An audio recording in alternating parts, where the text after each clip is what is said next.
Hello বন্ধুরা, কেমন আছো সবাই? আশা করছি তোমরা সবাই ভালো আছো। আর অনেক দিন পরে, বহুদিন পরে আমি তোমাদেরকে বলতে বাধ্য হচ্ছি যে আমি ভালো নেই। আর আমার এই ভালো না থাকার কারণ অবশ্যই এই ওয়াইটি, এই ইউটিউব, সোশ্যাল মিডিয়া। গতকালকে যখন ডাক্তার দেখাতে গেছিলাম, ফেরার পথে উল্টোডাঙাতে আমার বহু পুরনো একজন বন্ধুর সঙ্গে দেখা হলো। সে তার ওয়াইফের সঙ্গে ছিল। সে, আমিও তাকে চিনতে পেরেছি। এখন একটু বয়স হয়েছে সবার, চেহারার একটু পরিবর্তন, ভারী একটু বয়সের ছাপ পড়ে গেছে, তবু চিনতে অসুবিধা হয়নি। এগিয়ে গেলাম, কথা বললাম, তার ওয়াইফের সঙ্গেও কথা বললাম। তো আমরা একই ব্যাচে পড়তাম, 5 বছর আমরা একই ব্যাচে পড়েছি। বিএ গ্রাজুয়েশনের 3 বছর আর এর 2 বছর। সে গিয়ে এসে বলল, এখন কি করছিস হঠাৎ করে? কারণ তার সঙ্গে কিন্তু আমি চাকরির কোনো পরীক্ষায় নিযুক্ত ছিলাম না, মানে একসঙ্গে পড়তাম না, চাকরির কোনো ইয়ে করতাম না। শুধুমাত্র গ্রাজুয়েশনে বাংলা অনার্স ছিল, সেই অনার্স সাবজেক্টটা একই স্যারের কাছে পড়তাম দীর্ঘ 5 বছর। তো হঠাৎ করে আমাকে জিজ্ঞাসা করলো, কি করছিস? তো আমি বললাম, আমি খুব প্রাউডলি বললাম, আমি হাউসওয়াইফ। কারণ সোশ্যাল মিডিয়াতে কাজ করা, সেটাকে কেউ কাজ বলে এখনো পর্যন্ত কেউ গণ্য করে না, এখনো পর্যন্ত বলে কেউ গণ্য করে না। হ্যাঁ, তুমি একটা কেন 10টা চাকরি মায়না তুমি পাও, কথার কথা বলছি, যারা কিনা বড় ইউটিউবার তাদের কথা বলছি। তবুও সেটাকে চাকরি বলে কেউ গণ্য করে না। সেই ছেলেটি, সে হচ্ছে প্রাইমারি চাকরি করে, ঠিক আছে? তো সে, এই আমি পরে বুঝলাম, আমি যখন বললো আমাকে যে ও প্রাইমারি চাকরি করে, কারণ আমাকে যখন কেউ জিজ্ঞাসা করবে আমি তো তাকে ফিরে জিজ্ঞাসা করব। তো জিজ্ঞাসা করার পরে সে যখন আমাকে বললো যে আমি তো প্রাইমারিতে করছি, তখন আমি বুঝতে পারলাম হ্যাঁ, সে পেয়েছে। সে যদি আজকে একটা প্রাইভেট জব করতো, তাহলে কিন্তু সে উপজে আমাকে ফট করে এই কথাটা জিজ্ঞাসা করতো না, কি করছিস এখন। তো যেহেতু সে পেয়েছে, তার জন্য সে জিজ্ঞাসা করছে। এবার আমি কেন বলেছি যে আমি হাউসওয়াইফ? কারণ আমিও ওই যে সবার দলই, যে ইউটিউব করিস, ও সে বুঝবে না, অর্ধেক মানুষ হয়তো বুঝবেই না, সেই কারণে আমি বলেছি আমি হাউসওয়াইফ। এই কথাগুলো কেন বললাম? কারণ আমি কোনোদিনও ভাবিনি যে আমি টিচার না হয়ে আমি সোশ্যাল মিডিয়াতে আসব। তো যাই হোক, কপালে যা লেখা থাকে মানুষের তাই হয়। আমরা যা চাই সবসময় সেটা হয় না। আমরা যেমন চাচ্ছি, আমরা সবাই চাই একটা স্মুথ লাইফ, সেটা কি হয়? সেটা তো হয় না সবার লাইফে। কেন, অনেকের লাইফেই সেরকমটা হয় না, আবার কিছু কিছু মানুষের লাইফে সেটা তো হয়ই না, যেটা সে চায় সেটা তো হয়ই না। উপরন্তু তাকে এমন আগুনের দিকে ধাক্কা দেওয়া হয় যাতে সে জ্বলে পুড়ে ছারখার হয়ে যায়। তো এরকম সিচুয়েশন ফিলহাল বা বর্তমানে আমার লাইফে চলছে। তো সেটা নিয়েই তোমাদের সামনে কিছু কথা বলতে আসলাম। আর সেই কারণেই বললাম যে আমি ভালো নেই। এই সোশ্যাল মিডিয়াতে আসার পর প্রথম সবাইকেই মনে হয়েছিল, আমার কলিগ সবাই আমার শুভাকাঙ্ক্ষী, কি ভিউয়ার্স, কি ক্রিয়েটার্স, সবাইকেই মনে হয়েছিল এই। আস্তে আস্তে বুঝতে পারলাম বিষয়টা কি। তারপরে একজনের সঙ্গে প্রচণ্ড পরিমাণে সখ্যতা তৈরি হলো। তারপরে তার কাছ থেকে যখন আমি আঘাত পাই, তারপরে ধীরে ধীরে মানে বিশ্বাস উঠতে থাকে। তারপরে কিছু কিছু ক্রিয়েটার, তারা তো চরম বিশ্বাসঘাতকতা করেছে। ইভেন তারা বিশ্বাসঘাতকতা এতটাই পারদর্শী যে তারা এখনও কন্টিনিউয়াসলি করে চলেছে। তারা দিনের পর দিন মুখ থুবড়ে পড়ছে, কিন্তু তারা সেই বিশ্বাসঘাতকতার যে জার্নিটা আছে না, সেটা কোনো রকমে সেই জার্নি থেকে তারা লাইনচ্যুত হতে পারছে না, তারা সেই দিকেই চলেছে।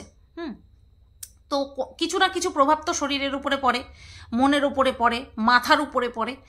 তো সেই রকমই আজকে একটা বিষয় নিয়ে তোমাদের সামনে আলোচনা করতে এসেছি।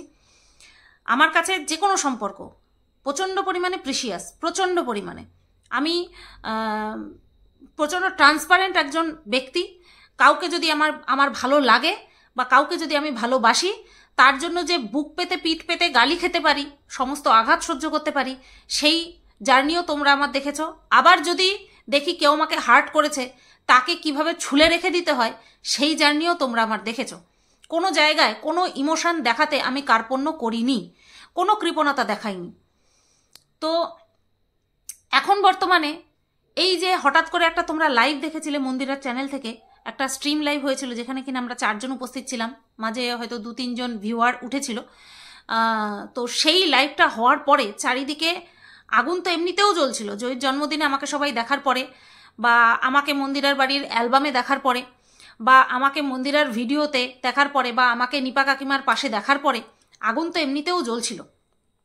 তারপরে যখন স্ট্রিম লাইভটা অ্যারেঞ্জড হলো এবং সেখানে আমার উপস্থিতি, চারিদিকে বিশ্বাস করো যেন আগ্নেয়গিরি ও লাভা উদ্গীরণ হচ্ছে, চারিদিকে লাভা উদ্গীরণ হচ্ছে।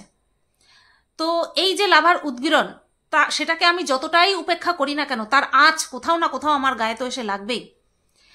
আমাকে ক্যারেক্টারলেস প্রুফ করার চেষ্টা আজ থেকে চলছে না, বহু আগের থেকে চলছে। আর তার জন্য কাকে কাকে আমার সাথে ইনক্লুড করা হয়নি, সবাইকে ইনক্লুড করা হয়ে গেছে, প্রত্যেককে ইনক্লুড করা হয়ে গেছে, ঠিক আছে। তারপরেও আমি জাস্ট ইগনোর করে এই পর্যন্ত এসেছি। আর এই যে বর্তমানে আমার আর মন্দিরার যে সম্পর্ক সোশ্যাল মিডিয়াতে, আমার আর মন্দিরার সাথে যে সম্পর্ক, এবং অফ ক্যামেরাতে আমরা যে 4 জন রয়েছি, সেটা কোথাও না কোথাও সোশ্যাল মিডিয়াতে স্ট্রিম লাইভের থ্রুতে চলেই এসেছে। এই জিনিসটা আসার পরে লেভেল পার করে দিয়ে নোংরামো শুরু হয়ে গেছে। প্রথমে একটা কল রেকর্ডিং আসলো যেটা কিনা সোমনাথের ছিল, যেখানে আমি ফ্ল্যাটে গিয়ে আমার গ্যাস ওভেনের পাশে একটা লিকারের বোতল রাখা ছিল, সেটা সোমনাথের থ্রুতে গেছিল। সত্যি বলছি, আজকে যদি আমি আগের সেই সুতপা থাকতাম তাহলে হয়তো আমার খিস্তি দিয়ে ভিডিও শুরু হতো, খিস্তি দিয়ে ভিডিও শেষ হতো।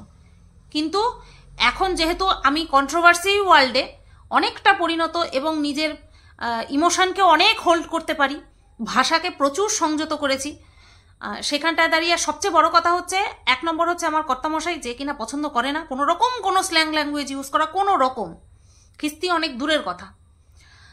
তার সেকেন্ড হচ্ছে আমার অডিয়েন্স, যারা কিনা বলে সুতপা তুমি এই সময়ে এসে এই জায়গায় এসে আর পিছনে ফিরে তাকানোর কথা ভেবেও না, মানে আমি আগে যেরকমভাবে ভিডিও করতাম।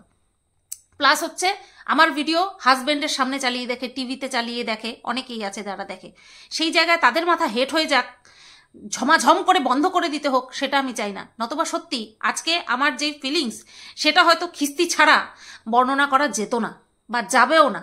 কিন্তু আমি তোমাদেরকে বলবো যে আমার দিক এবং আমি তোমাদের দিক ভেবে আমরা আন্ডারস্ট্যান্ডিং করে চলি। তো প্রথম একটা সোমনাথের কল রেকর্ডিং আসে থ্রু কার চ্যানেল,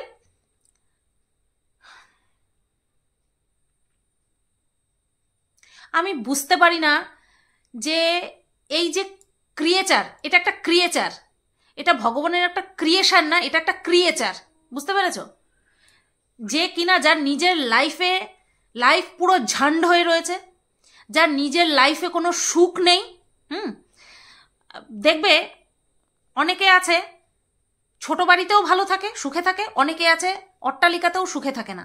তো এ হচ্ছে সেই টাইপের একটা ক্রিয়েচার, একটা কিট, যে কিনা নিজের লাইফেও শান্তিতে নেই, আর যে অন্যকেও শান্তিতে সুখে থাকতে দেখতে পারে না। এ হচ্ছে সেই একটা ক্রিয়েচার। তো সেই ক্রিয়েচারটা সোমনাথের একটা কল রেকর্ডিং, একটা ভয়েস মেসেজ রিভিল করে আর একটা পিকচার দেয়, ছবি দেয়, যেখানটায় কিনা আমার সেই ফ্ল্যাটের গ্যাস ওভেনের পাশে যে মদের বোতলটা ছিল সেটার ছবি দিয়ে সোমনাথের একটা ভয়েস। তো সেটা ছাড়ার পরে আমি সেই বিষয়টা নিয়ে প্রথমে যাচাই করি, অবশ্যই যাচাই তো করতে হবে, তাই না? যাচাই করার পরে জানতে পারলাম যে সেটা ঠিক কোন সময়ে করা। তো সেই বিষয়টাকে, আর সেই ছবিটা কার থ্রুতে পাঠানো হয়েছিল, সোনালিদির থ্রুতে পাঠানো হয়েছিল, সেটাও আমি জানতে পারি। তখনকার তাদের চিন্তাভাবনা, সেটা মাথায় রেখে আমি সমস্ত বিষয়টাকে নর্মাল ভেবে নিয়েছি যে আজকে আমি যদি তাকে সহ্য না করতে পারতাম, তার যদি আমি কোনো কিছু দেখতাম, তাহলে সেই বিষয়টা নিয়ে কিন্তু আমিও বিভিন্ন মানুষের কাছে পাঠাতাম, এই তো ও এত বলেছে, এবার দেখো ওর ঘরেও পাওয়া গেছে। এটা ভীষণ কোয়াইট ন্যাচারাল ছিল, যার জন্য আমি লেট ইট গো করে দিয়েছি। ঠিক আছে, দেখলো এটা করেও কিছু হলো না। তারপরে এই ভেরি রিসেন্ট তোমরা আমার কমেন্ট বক্সে জানাচ্ছ যে এই ক্রিয়েচার, এই নরকের কিট একটা ভয়েস ছেড়েছে যেটা নাকি আমার ছিল, যেখানটায় আমি নাকি এই ক্রিয়েচারটাকে নাকি আমি কোনো রকম কথা বলেছি। তো যাই হোক, সেই সম্পর্কে আমার কমেন্ট বক্সে এসে অনেকে কমেন্ট করেছে এবং আমার কাছে প্রচুর স্ক্রিনশট এসছে, যে বেশ কিছু ভিউয়ার্স সেখানে গিয়ে কমেন্ট করে এসেছে যে এটা পাবলিকলি সুতপা কোনো একটা লাইভে বলেছিল, এটাকে নিয়ে তুমি পুনরায় নোংরা খেলা খেলছো। তো সেই কারণে আমি যখন দেখেছি, বুঝতে পেরেছি যে না, দর্শক বুঝে গেছে যে এই নরকের কীটটা নরক ছড়াচ্ছে, চারিদিকে নরক ছড়াচ্ছে, এবং সেটা দর্শকরা বুঝতে পেরে গেছে। সুতরাং আমার এখানে হেডেক নেওয়ার কোনো প্রয়োজন নেই। আর বিষয়টা নিতান্তই আমাকে নিয়েছিল, তাই আমি পাত্তা দিই কি না দিই সেটা নিয়ে আমার কাছে যখন ম্যাটারই করছে না, আমি জানি আমি কোনো রকম কোনো নোংরা সেন্সে ওর সাথে কোনোদিনও কোনো কথা বলিনি, সেখানটায় আমার এই বিষয়ে কোনো ক্ল্যারিফিকেশন আমি দিতে চাই না। কারণ আজকে যদি এই ধরনের নোংরা জিনিসে আমি যদি ক্ল্যারিফিকেশন দিতে বসি না, প্রত্যেক দিন নোংরামো করতে থাকবে। প্রত্যেকটা দিন আমি কি সেই নোংরামোর ক্ল্যারিফিকেশন দিতে বসবো? না, প্রয়োজন নেই। যাদের বোঝার হবে বুঝবে। যারা এতদিন ধরে সুতপাকে দেখছে তারপরেও যদি মনে হয় যে সুতপার এই লেভেলে গিয়ে নোংরামো করতে পারে, তাহলে আমার নতুন করে কোনো ক্ল্যারিফিকেশন দিয়ে তাদের মাথার থেকে আমার সম্পর্কে চিন্তাভাবনা আমি দূর করতে পারবো না। আমি এইভাবে আমি লেট ইট গো করে দিয়েছি।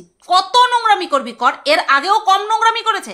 আমার স্ট্যাটাস নিয়ে আমার ক্যারেক্টারের দিকে আঙুল তুলেছে, সেইগুলোকে আমি দিনের পর দিন প্রুফ দিয়েই গেছি। তারপরেও যারা কিনা আমার দিকে আঙুল তুলেছে, তারা কি আঙুল তুলতে ছেড়েছে? তো তারা আঙুল তুলবেই। তো আমার তাদের আঙুল অন্যদিকে ঘোরানোর কোনো দরকার নেই। তারা আঙুল দিয়ে থাকুক, যখন হাত ব্যথা হয়ে যাবে, আঙুল ব্যথা হয়ে যাবে, নিজের থেকে নিচে নামিয়ে নেবে।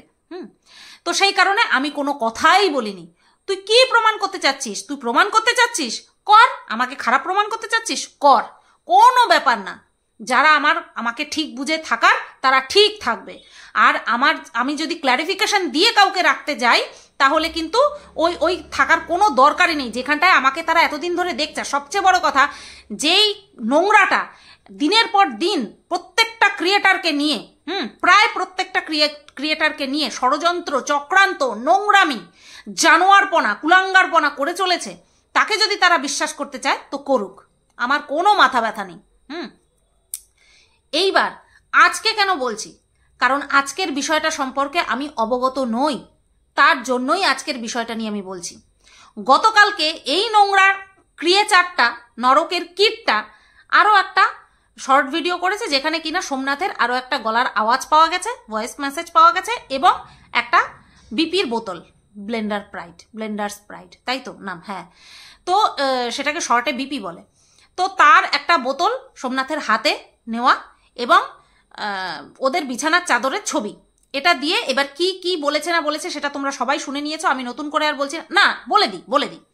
ও বলছে যে এই ব্র্যান্ডটা ছিল আমাদের ঘরে ছিল, তাই আমি ছবি তুলে পাঠিয়ে দিয়েছি, তোমাকে পাঠালাম, তুমি তো কল রেকর্ডিংটা রিভিল করে দিলে। এটাই খেলেছে মাস্টার স্ট্রোক এই নরকের কীটটা।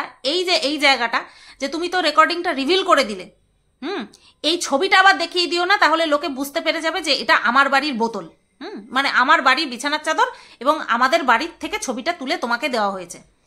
তো এই যে জায়গাটা যে তুমি তো রেকর্ডিংটা ছেড়ে দিলে, এবার এই বিষয়টা প্রত্যেকের মাথায় ঘুরে বেরিয়েছে যে কোন রেকর্ডিংটা ছাড়ার কথা বলছে সোমনাথ, কোন রেকর্ডিংটা ছেড়ে দেওয়ার কথা বলছে, যেটা কিনা ওই যে বলেছিল যে ওই যে গ্যাস ওভেনের পাশে, মানে এই মদের বোতল বিষয়ক প্রথম যে রেকর্ডিংটা, যেটা কিনা আমরা ভেবেছি, কিন্তু এই রেকর্ডিংটা প্রথম ছিল না। তো এই যে বিষয়টা গতকালকে ছেড়েছে, আমার খুব কাছের যারা কিনা তাদের লাইফে একটা সুখবর কোনো যদি কিছু আসে, তাহলে তারা নিজের পরিবারের লোকজনের সাথে শেয়ার না করে আগে আমাকে শেয়ার করে। সেই মানুষগুলো যখন আমার জন্য কাঁদে, তাহলে আমার কতখানি ফাটে সেটাও মানুষকে বুঝতে হবে, সেটাও কিছু কিছু মানুষকে বুঝতে হবে যে আমার ভালোবাসার মানুষের সংখ্যা খুব কম, কিন্তু সেই মানুষগুলো যখন কাঁদে তখন সুতপার কষ্ট হয়। তো সেই বিষয়টার পুরো ছানবিন করে নিয়ে তারপরে আমি তোমাদের সামনে এসেছি। রীতাদি, কষ্ট পেও না, তুমি বড্ড কষ্ট পাও। তুমি এই নরকের কীটের কথায়, এই নরকের কীট যেই ষড়যন্ত্র করে, ওর জন্মটাই ষড়যন্ত্র করে হয়েছে, ওর জন্মটা চক্রান্ত করে হয়েছে, তার জন্য ও এত নোংরাতে নেমে তারপরে গিয়ে ষড়যন্ত্র করে। কেউ এই নোংরার কথায় বিশ্বাস করার আগে 10 বার ভাববে, ওর ক্যারেক্টার নিয়ে 10 বার ভাববে, তারপরে গিয়ে বিচার বিবেচনা করবে, ঠিক আছে? তারপরে গিয়ে কষ্ট পাবে, তারপরে গিয়ে টেনশন করবে। রিন্টু, যে কিনা মন্দিরা স্ট্রিম লাইভে উঠে বলেছে আগে আমি সুতপাকে ভালোবাসি, তারপরে কিন্তু আমি মন্দিরাকে চিনি, মন্দিরাকে ভালোবাসি। সেই রিন্টু পর্যন্ত প্রশ্নচিহ্ন ছুড়ে দিয়েছে আমাকে যে কি গো, এই যে দেখলাম এটা কি সত্যি? তাহলে ভাবো কতখানি মাস্টার স্ট্রোক খেলেছে এই বেজন্মার বাচ্চা, কতখানি মাস্টার স্ট্রোক খেলেছে। তো তোমাদেরকে বলি, এই বিষয়টা কিন্তু আজকের রেকর্ডিং নয়। এই যে রেকর্ডিংটা ছেড়েছে আমি তোমাদেরকে প্রুফ দিয়ে দিতে পারতাম, বাট প্রুফটা আমি কেন দিচ্ছি না সেটা আমি তোমাদেরকে বলছি। সবার প্রথমে হাত জোর করে রিকোয়েস্ট করছি, আমার উপরে সম্পূর্ণ ভরসা রাখতে পারো, কারণ সুতপা এতটা নিজের সেলফ রেসপেক্টকে ভালোবাসে না, এতটা ভালোবাসে যে সে কোনো সম্পর্কের কাছে মাথা নত করে নিজের সেলফ রেসপেক্ট দাওপে লাগাবে না। এইটুকু তোমরা আস্থা রাখতে পারো। সে যদি আমার জন্ম সংক্রান্ত সম্পর্কও হয়, অর্থাৎ আমার ভাই বোন, অর্থাৎ আমার বাবা মা, ঠিক আছে, এই সম্পর্কের জায়গাতে দাঁড়িয়েও কিন্তু আমি আমার সেলফ রেসপেক্টটাকে বেছে নেব। সুতরাং তোমরা এটা ভেবো না যে আমি মন্দিরার সঙ্গে সম্পর্ক রক্ষা করার জন্য সোমনাথ যদি আমার পেছনে এরকম গেম প্ল্যান করে আমি সেটাকে মেনে নেব, কোনোদিনও মানবো না, কোনোদিনও মানবো না, ঠিক আছে।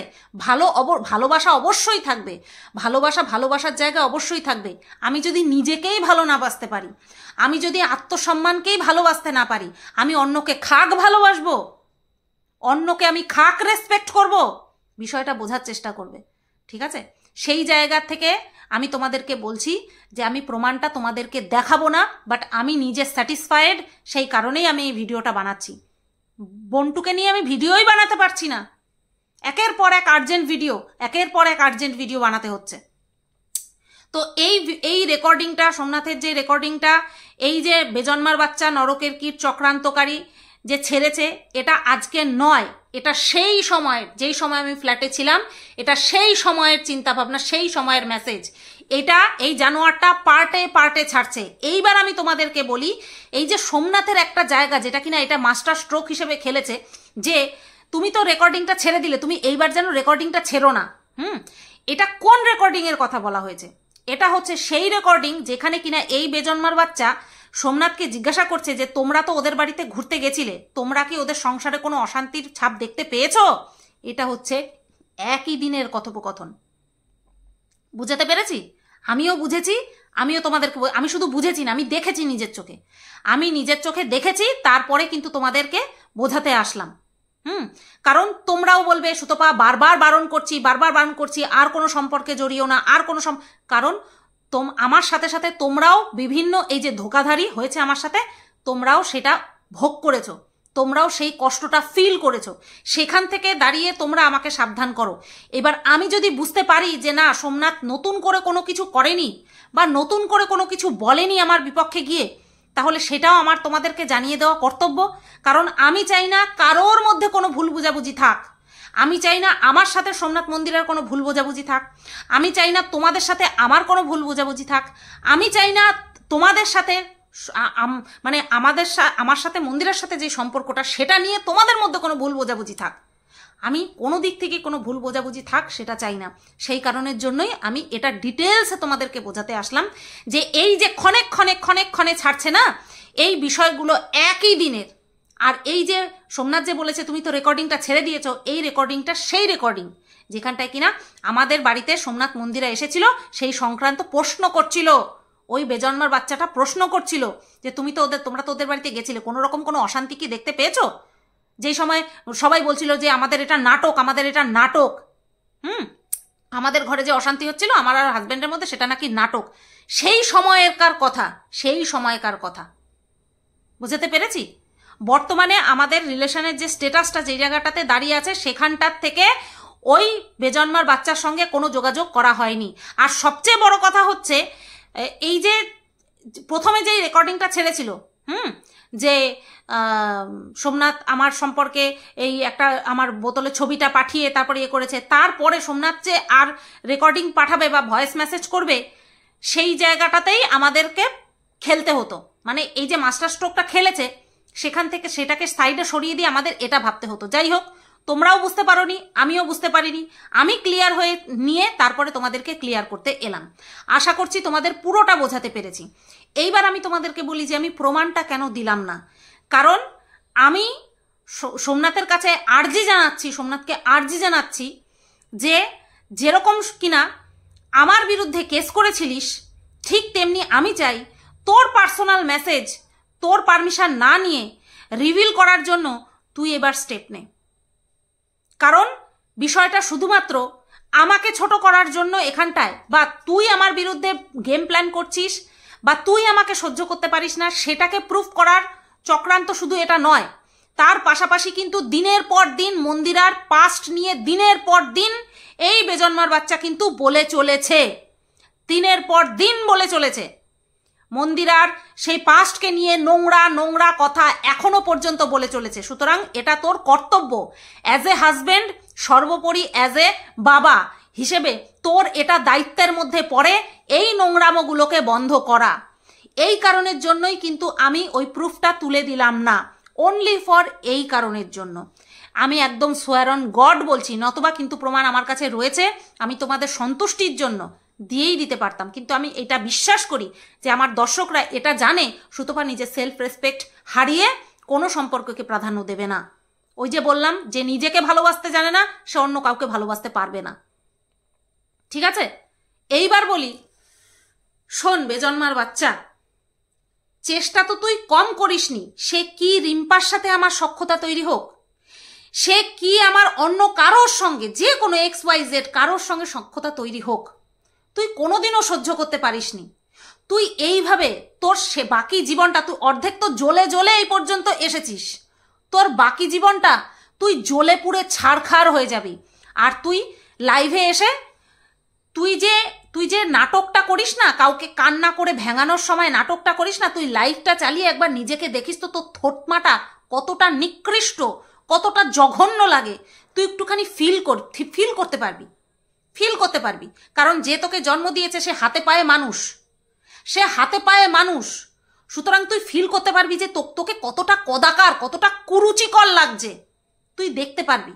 ওই যে ওইভাবে নোংরামো করিস না, ভিডিওগুলো করিস না, বা লাইভে আসিস না, আমি জানি না কারা তোর এই নোংরামো দেখতে আসে,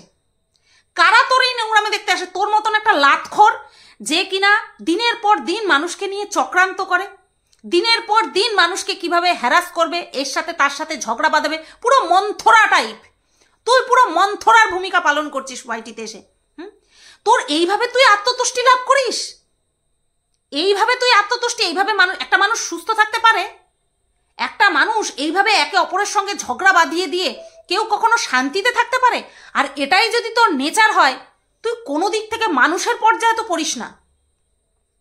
আমি বলেছি না, একদিন বলেছিলাম একটা কথা, যে ভগবান জন্ম দিয়ে নিজে তোকে মানুষ হিসেবে পাঠিয়ে ভগবান সবচেয়ে নিকৃষ্টতম ক্রিয়েশন হচ্ছিস তুই, সবচেয়ে নিকৃষ্টতম ক্রিয়েশন। আমি বুঝতে পারি না যে কিনা এই ধরনের নেচার যার, যে কিনা একের সঙ্গে অপরের ভালো একটা সখ্যতা তৈরি দেখতে পারে না, সে তার সংসারে কি করে, সে তার নিজের সংসারে কি করে? আর কত নোংরায় নাববি? দিনের পর দিন তো তোর নোংরা রূপ দেখিয়েই চলেছিস। দিনের পর দিন তুই যে নোংরা সেটা প্রুফ করেই চলেছে মানুষ। এখন আর আমি আমলই দিই না তোকে। ডাইরেক্ট গিয়ে এবার মন্দিরা, তুই বুঝতে পেরেছিস, সোমনাথ নিতে পারে না, সোমনাথ এই সমস্ত ঝক্কি পোহাতে পারবে না। সোমনাথ কি করবে? সোমনাথ দরকার পড়লে মন্দিরাকে বলবে, না তুমি সুতপার সঙ্গে মিশো না, এই যে দেখো না এই সমস্ত হচ্ছে শুধুমাত্র তোমার সঙ্গে সুতপাদির সম্পর্কের জন্য, এত কিছু হচ্ছে, দরকার নেই, তুমি সুতপাদির সঙ্গে মিশো না। তুই এই জায়গাটায় খেলছিস। আমি এই কারণের জন্যই প্রুফটা দিলাম না এখানটায়, যাতে করে সোমনাথ একটা অ্যাকশন নিতে পারে। কারণ আমি যদি প্রুফটা দিয়ে দিই তাহলে সোমনাথ অ্যাকশন নিতে গেলে আমি বিচমে চলে আসবো, আমি মাঝখানে চলে আসবো। তো সেই কারণের জন্য স্ক্রিন রেকর্ড করা আছে, যে কোথায় কে কোন জায়গায় কথাগুলো বলছে, কোন জায়গায় কোন ভিডিওতে স্ক্রিন রেকর্ড এই ভয়েস মেসেজ ছাড়া হয়েছে, সমস্ত প্রুফ রয়েছে। শুধুমাত্র নিয়ে গিয়ে এই ধরনের নোংরামো করার জন্য একটা কেস করে দিতে হবে, আর কিচ্ছু না। আর একমাত্র সেই কারণের জন্য আমি প্রুফটা দেখলাম না, আমি নিজের চোখে দেখেছি যে সেই মেসেজগুলো বা সেই ছবিগুলো কবে কোন সময়ে পাঠানো হয়েছে। তাই তোমাদের সবাইকে বলবো, যারা কিনা দোনামোনায় আছো, দোটানাতে আছো, যে সত্যি সত্যি কি সুতপার সঙ্গে মন্দিরা ভালো সম্পর্ক রেখেছে, নাকি শুধুমাত্র সুতপাকে কন্ট্রোভার্সি করার জন্য হাতে রেখে দিয়েছে, আমি শুধুমাত্র তাদের জন্য এই ভিডিওটা করতে আসলাম। আর তার পাশাপাশি আমারও এই কথাগুলো ক্লিয়ার হওয়ার, আমার নিজের তরফ থেকেও আমার ক্লিয়ার হওয়ার দরকার ছিল, তার জন্য আমি আসলাম। একটা মানুষ সবসময় সমান থাকে না রে। তুই আছিস বলে, তুই সেই নোংরাই আছিস বলে সবাই যে সেরকম থাকবে সেটা কিন্তু না। এবার তোমাদেরকে বলি, কম বেশি প্রায় প্রত্যেকেরই জ্বলন আছে, যে মন্দিরা কেন আমাকে ভালোবাসে। সমস্ত কন্ট্রোভার্সি ক্রিয়েটারদের মধ্যে মন্দিরা কেন আমাকে বেশি ভালোবাসে, এটা তো সবার জ্বালা প্রশ্ন, এটা নিয়ে জ্বালা আছে। তো আমি বলি কি, মানুষের সাথে মানুষের পার্সোনাল সম্পর্ক দেখে না জ্বলে সেই বিষয় থেকে যদি নিয়ে কিছু ভিডিও করার মতো নয়, সেইখান থেকে নিয়ে ভিডিও করো, সেটা নিয়ে কারোর কোনো কিছু যাবে আসবে না। কিন্তু এইভাবে জ্বলে পুড়ে নিজের সুস্থ জীবন অসুস্থ করার কোনো মানে হয় না। এত ইনসিকিওর কেন? আফটার অল আমরা কন্ট্রোভার্সি ক্রিয়েটার, আমরা কন্ট্রোভার্সি আমাদেরকে করতে হবে। সে আমাদের কোনো ব্লগারের সঙ্গে সখ্যতা থাক চাই না থাক, আমাদেরকেও তো কন্ট্রোভার্সি করতে হবে। সবচেয়ে আমি তো বলবো, যদি কোনো ব্লগারের সাথে সখ্যতা না থাকে তাহলে তাকে নিয়ে কথা বলতে আরও সুবিধা হয়। ঠিক আছে, আমি এই ভিডিওটার থ্রুতে শুধু এইটুকুই জানিয়ে দিয়ে গেলাম, এই বেজন্মার বাচ্চাকে এইটুকুই জানিয়ে দিয়ে গেলাম, আর মোল্ড করতে যাস না, আমাকে আর আমার ভিউয়ার্সদেরকে, তাদেরকে বোঝানোর মতন ক্ষমতা আমার আছে। যতটুকু করেছিস তার জন্যই আমি সোমনাথের কাছে আর্জি জানাচ্ছি, শুধুমাত্র জয়ীর বাবা হিসাবে তোর এবার একটা স্টেপ নেওয়া দরকার। সেই সময় মনে হয়েছিল তোর স্টেপ নেওয়া দরকার, এবার আমি বলছি এইবার তোর স্টেপ নেওয়া দরকার। শুধুমাত্র তোর ভয়েস মেসেজ রিভিল করছে তা সেটা শুধু না, পুনরায় তোদের সম্পর্ক নিয়ে আবার তোদের বিবাহিত জীবন নিয়ে আবারও নোংরামি হচ্ছে। চলো, এই ভিডিওটা এই পর্যন্তই রাখলাম। সবাই তোমরা ভালো থেকো, সুস্থ থেকো। ভিডিওটা সম্পর্কিত মতামত কমেন্ট বক্সে জানিয়ে দিও। টাটা।